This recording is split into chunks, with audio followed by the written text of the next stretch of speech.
Let's bring in Andrew Clennell after we heard the Prime Minister at the Press Club. One of the most important speeches he'll give as PM, Andrew, and as the Treasurer told the Caucus yesterday, they now own this. They own it in every way, economically, politically, and in that speech confirming the changes, as you reported 24 hours ago, as they were leaked to you, they were bang on, and no change on any of that, Andrew.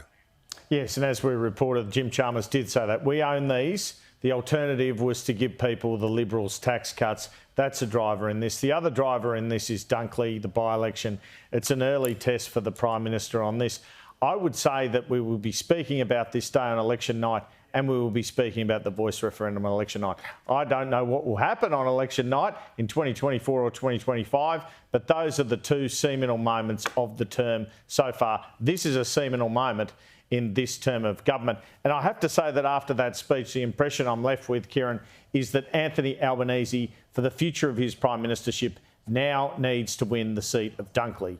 Because if he's gone to all this effort, the biggest broken promise in years from a Prime Minister, and he does not win that by-election with a 6% margin, he is in big strife. I think that as a political analyst, that's a fair enough comment. I also thought it was interesting, his answer in relation to the Senate. He clearly thinks he can wedge the Liberals. He clearly thinks he can turn this around as a test for Peter Dutton.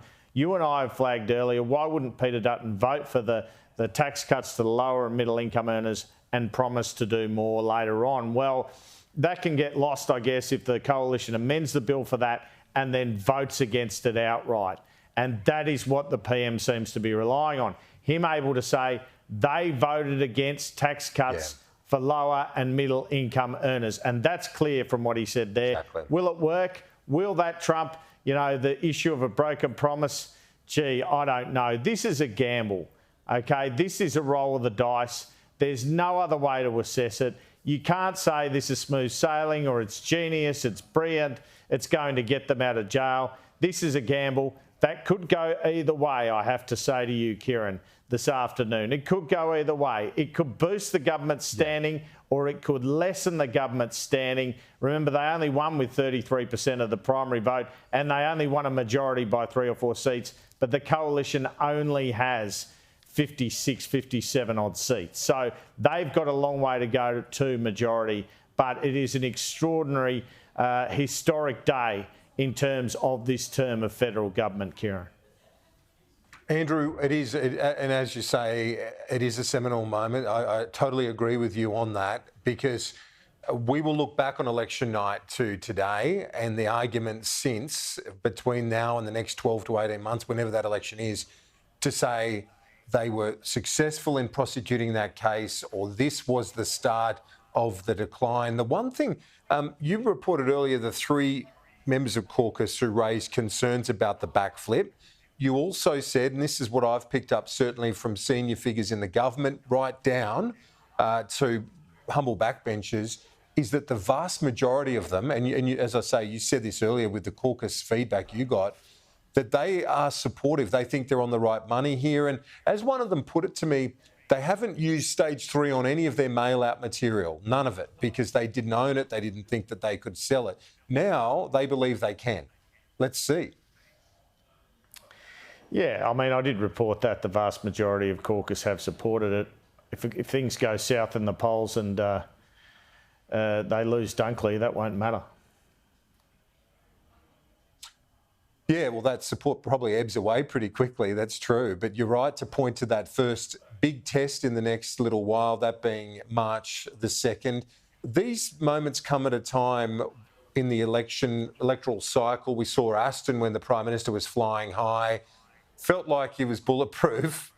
You couldn't get a scenario more different for this by-election on the bay there around Frankston, the seat of Dunkley, Andrew. And there's only 11 months between the contests, isn't there? So, yeah, it's absolutely unbelievable, that sort of turnaround. But the rate rises have come into play in that time period. And I guess he's had to own a defeat in terms of the voice of the PM. So, but, this has been the story of Australian politics since 2007, as you're well acquainted with, having covered it for longer than that period in the press gallery there, Kieran. is the reversal of fortunes can happen so quickly in Australian politics. People are pretty unforgiving, and this is why I think this is such a big risk. They're unforgiving of broken promises. Don't forget John Howard with the GST. He said never ever the GST, but then he took it to an election. I mean, the PM could have, I guess, talked about an early election with a tax cut change. The superannuation change, the $3 million comes in after the next election, and they made a point of that. They sort of said, well, we're introducing it after the next election. That was for tax over $3 million. This is a much bigger change. So something has to have happened in the Prime Minister's head between the October budget and now.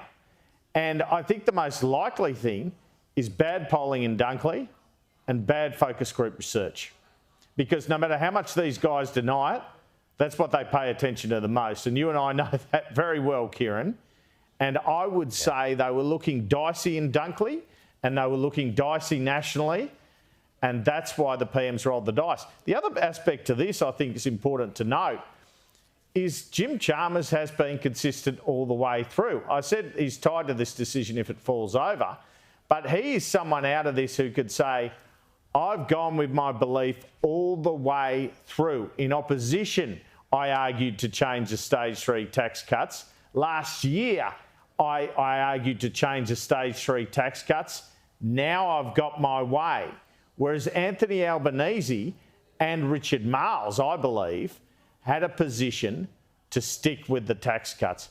I do think that for a period there, and you know, this is debatable, but I do think for a period there, Anthony Albanese had decided to stick with the tax cuts as they were. I don't think he necessarily lied prior to that election or immediately after. One of the reasons you can suppose that is he doesn't have to be so emphatic after the election. He was emphatic before the election. That could be a lie.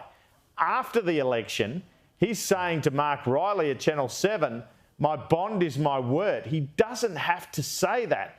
So at that time, and again, people have pointed to comments at National Conference mid-year where he was emphatic about trust with the electorate. So again, I think it is only in recent, I think he could, well, I know that he considered in 2022 when Chalmers was pushing to change the stage 3 tax cuts and decided against it. Something has happened between the October budget and now to change the Prime Minister's mind, and it would indicate that that is driven by, he says it's about the right thing. I would also say to you, Kieran, it is driven by political fear.